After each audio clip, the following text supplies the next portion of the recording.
Thank you, Shika, for the introduction. Uh, Good evening, everyone. It's a privilege to be a part of ESCON 2024, and I hope you'll all having a good evening here. Right. I think Shika mentioned about the swordfish piece, which I'll come to in a bit, a few couple of minutes there. But I have Gaurav with me. Gaurav Deshpande is the Chief Business Officer at 63 Sats. We are a new age cybersecurity company. Gaurav, if you could just quickly tell us the genesis of 63 Sats and how did it come into being? Sure. Thank you. Good evening, everyone. And thank you for giving us the time to speak in front of you. So, at 63 SATs, we are a part of the 63 Moons technology group. We have been, as a group, existing for the last 30 odd years. This is the vision of our now mentor and coach and founder, Mr. Jignesh Shah. He coined the term financial technologies, and as 63 Moons, we have been supporting stock exchanges. We have built our own exchanges also, and we have been securing these exchanges from multiple cybersecurity attacks for the last 30 odd years. Millions of attacks faced by us on a daily basis, but not a single breach. And such is a robust platform that we have not had, or we've had minimal downtime in the last 30 odd years. So the idea was to take this story and the expertise to the market and provide cybersecurity services to the industry with the capability that we have built at 63 Moons, and that is how 63 Sats came into picture. Right. So that's about 63 Sats. We didn't want to give a presentation. That was a deliberate choice that we made. Since all the themes that are scheduled for this conference is on Hollywood movies, and Swordfish is the name of this session that Shikhar just mentioned. I just passed out from my engineering college in 2001, and it was a star-studded film with John Travolta and Hugh Jackman and Halle Berry being part of this film. How many from the audience have watched that film? If not many, but I just want to bring a critical part in that film. And so John Travolta has a gun on the head of Hugh Jackman, and he tells him to hack the US Department of Defense database. And he makes an interesting point by telling him that just slide a Trojan horse hiding a worm. And this is a room full of cyber security experts here. We all know that a worm is normally a malware that autonomously spreads across networks and devices, while a Trojan is again a malware that is meant to deceive the user and trick him to install it within the system. Both of these tricks failed in the film. So actually it was not a reality that could have occurred. That's one part of it, Gaurav. Superficial content in a movie we can let it pass, but in real life, while there's a lot of promotion about products, a lot of support and media publications write a lot about cybersecurity products, solutions. How are you looking at this whole scenario? How dangerous is it? I think it's a great question. See, what happens is we are so consumed by information around us, and we are so much living in a world of reels and shorts and WhatsApp forwards that getting into the details of any subject, not True. just cybersecurity, but any subject is too time consuming.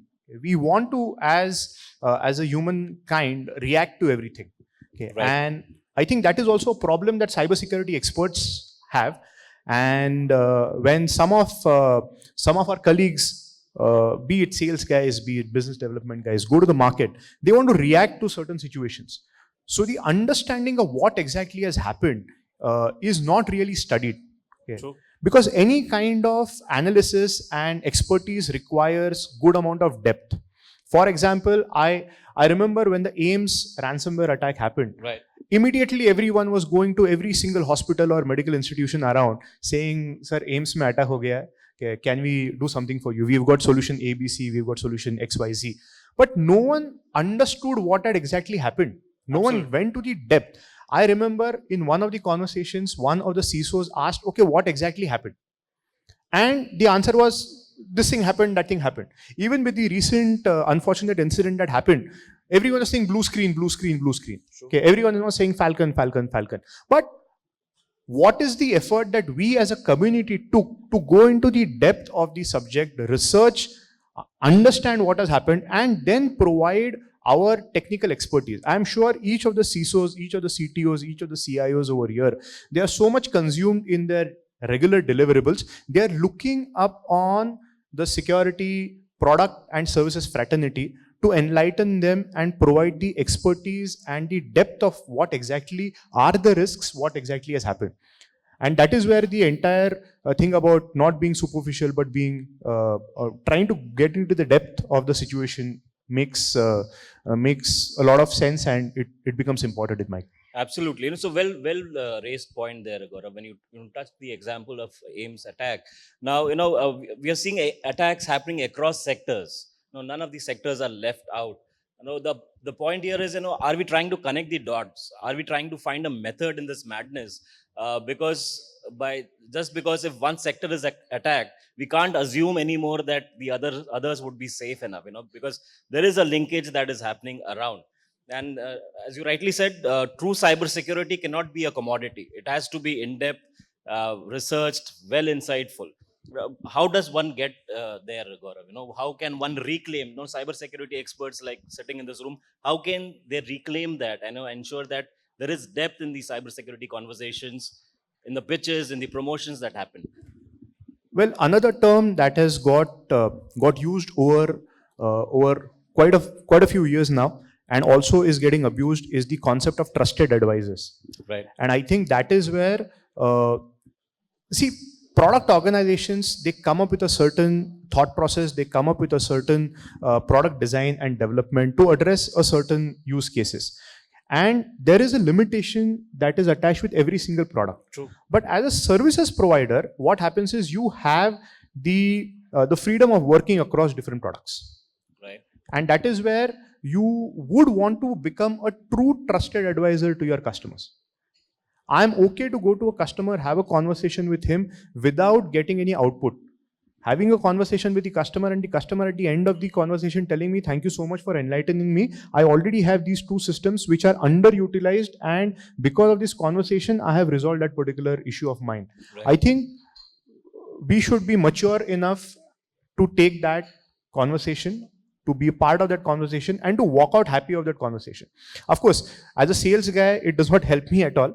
Okay, and I think the trusted advisor versus the sales guy, that confluence that goes in the mind, that is slightly tricky. But as long as possible, we should try to give true advice to our customers or the community, not just customers, be it anyone around us. Okay. I think that is what is expected out of us. Yesterday itself, there was a neighbor of mine who reached out to me. He was getting a lot of OTPs. In under 2 minutes, he was getting about hundreds of OTPs. Okay, so I told him there's this concept called as OTP bombing.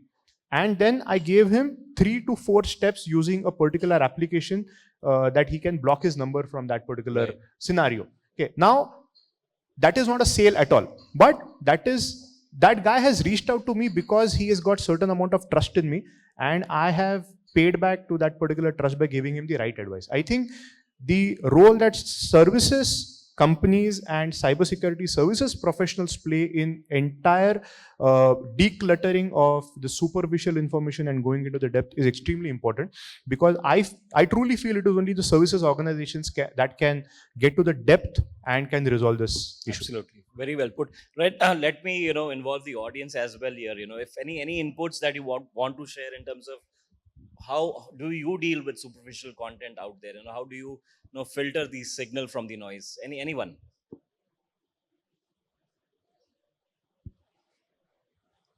Right, Gaurav. I think we'll discuss with them as the day and progresses. One final question that I had, 63 Sats, again a new age cyber security company. What are the pain areas that you're trying to address and overcome the challenges that organizations face?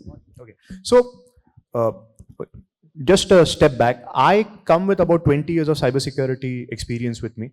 I come from a technology background. I've done operations, consulting, and then into practice and business development part of it. I worked with consulting firms as well as technology firms. So what we are trying to do at 63 SATS is we are not replacing any of the existing security services providers for any organization. Right. We are enhancing the capability of the organization, and we would want to be an additional layer that provides the right kind of security solutions to our customers. There are two things that we do. We provide customized cybersecurity solutions and we provide cybersecurity services.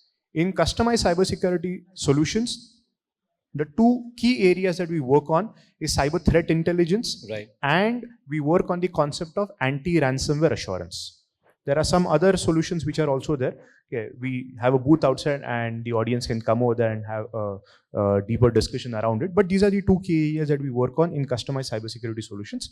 In the services side, we have deep expertise in doing red teaming activities, and the concept of digital forensics and incident response, which is breach response, is something that we specialize in.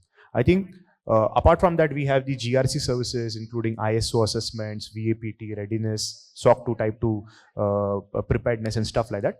But the two services capabilities that we have in-depth understanding and we focus on is red teaming activities and digital forensics incident response. So these are the two areas that we work in: customized cybersecurity solutions and services. Right, right. Thanks, Gaurav, for those inputs. Any questions that we have from the audience here? None. Right. So I guess we are approaching the cutoff time as well. Thank you, Gaurav, for those insights, and I really stand inspired by this conversation. I hope the audience does as well. I just have one passing comment, Ashwini. You spoke about Trojan horse. Okay, and right. I personally take interest in history, not just Indian history, international history also. And I try to correlate history with cybersecurity, because what I feel is if you go to history, look at the historic events and the wars that have been fought, and try to correlate the existing cybersecurity scenario, it simplifies the entire thing for me. Okay, so interesting thing you mentioned about Trojan horse. While there was the concept of Trojan horse and they could get inside using the Trojan horse, there was also the concept of Achilles heel. Right. And it was intelligence that helped identify that there was a weakness that Achilles had in his heel. Right. Okay. And that exact same concept stays true even now. Cyber threat intelligence plays a significant and relevant role, which is comparable. Okay. And if you have the right kind of intelligence, if you have the right kind of resources, if you have the right kind of time, you can get into any system. Okay. With the right amount of time, resources, and effort, everything can be broken.